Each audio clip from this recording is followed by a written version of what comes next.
రేవంత్ రెడ్డి మొత్తం ఇసుక దందా మంత్రులు రైస్ మిల్లర్లను బెదిరించుడు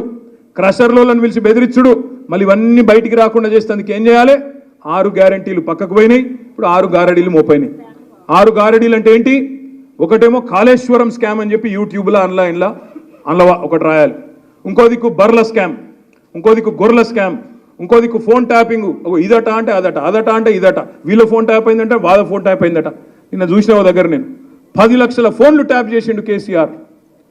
చేస్తే గీస్తే ఒకడో ఇద్దరో లుచ్చగాళ్ళ ఫోన్లు ట్యాప్ చేసి ఉండొచ్చు నాకేమెరిక కానీ చేస్తే చేసి ఉండొచ్చు దొంగల ఇల్లంగలి ఎందుకంటే పోలీసుల పనేది కానీ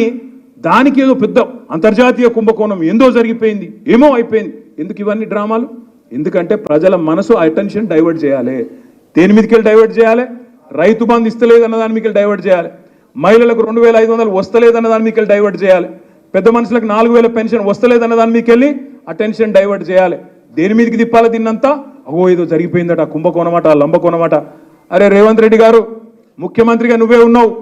చేతనైతే దమ్ముంటే ఈ లీకులు బంద్ చేసి చర్యలు తీసుకునేది ఉంటే తీసుకో మేము వద్దంటలేం కానీ ఈ పనికి మాలిన డ్రామా లాపు అప్పట్లో నాగార్జునదో సినిమా వచ్చిండే అందులో పాట ఉంటుంది గ్రీకు వీరుడు అని ఈయననేమో లీకు వీరుడు రేవంత్ రెడ్డి ఎందుకంటే నాకు ముఖ్యమంత్రి పదవి నడపత్తలేదు ఏం చేస్తుండ్రు రోజు ఒక్క లీకు అదేదో స్కామ్ అయింది ఇదేదో స్కామ్ అయింది డైరెక్ట్గా చెప్పాలి అదరపోయి నాకు అర్థం కాదు సీదా చెప్పు ఈ తప్పు అయింది వీని పట్టుకున్నాం అని లోపలేసినామని చెప్పు దానికి ఇక్కడ లీక్ ఇచ్చుడు అక్కడ లీక్ ఇచ్చుడు యూట్యూబ్లో ఎవరినో ఎల్లనో మళ్ళనని పట్టుకొని వాంతో చెప్పించుడు తుల్లారలేస్తే తిట్టిపిచ్చుడు ఫాల్తు మాటలు ఎందుకు నాకు అర్థం కాదు ధైర్యం ఉంటే చెయ్యి ముఖ్యమంత్రి నువ్వు అధికారం నీది తప్పులేం జరిగినాయో బయట పెట్టు లోపలే ఎవరెవరు నేస్తావే మేము వద్దంటలేం కదా అది ఏమి చేయకుండా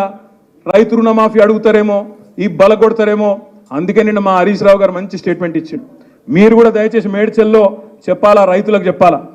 రేవంత్ రెడ్డి మాట్లాడతాడు పెద్ద పెద్ద మాటలు మాట్లాడతాడు రైతులకు ఒకటే మాట నేను విజ్ఞప్తి చేస్తున్నా మేడ్చల్ కానీ ఇంకో దగ్గర కానీ 2 లక్షల రుణమాఫీ జరిగిన వాళ్ళందరూ కాంగ్రెస్ కోటైంది మిగతా వాళ్ళందరూ మా కోటైంది ఆయన చెప్పినట్టు నిజంగా 2 లక్షల రుణమాఫీ చేసింటే వాళ్ళందరూ కాంగ్రెస్ కోటేయండి మిగతా వాళ్ళు మాకు ఓటేయండి బీఆర్ఎస్ కోటేయండి అందుకే నేను వీళ్ళందరినీ ప్రార్థించేది కోరేది సమయం ఉంది ఇంకో 45-50 రోజుల టైం ఉంది ఎక్కడోళ్ళం అక్కడ మన పోలింగ్ బూత్లో ఎన్ని బూత్లేమి 3000 ఉంటాయి ఇంకెక్కువ ఉంటాయి 3000 కాదు ఎన్ని పోలింగ్ బూత్లు 3100 పోలింగ్ బూత్లు ఉన్నాయి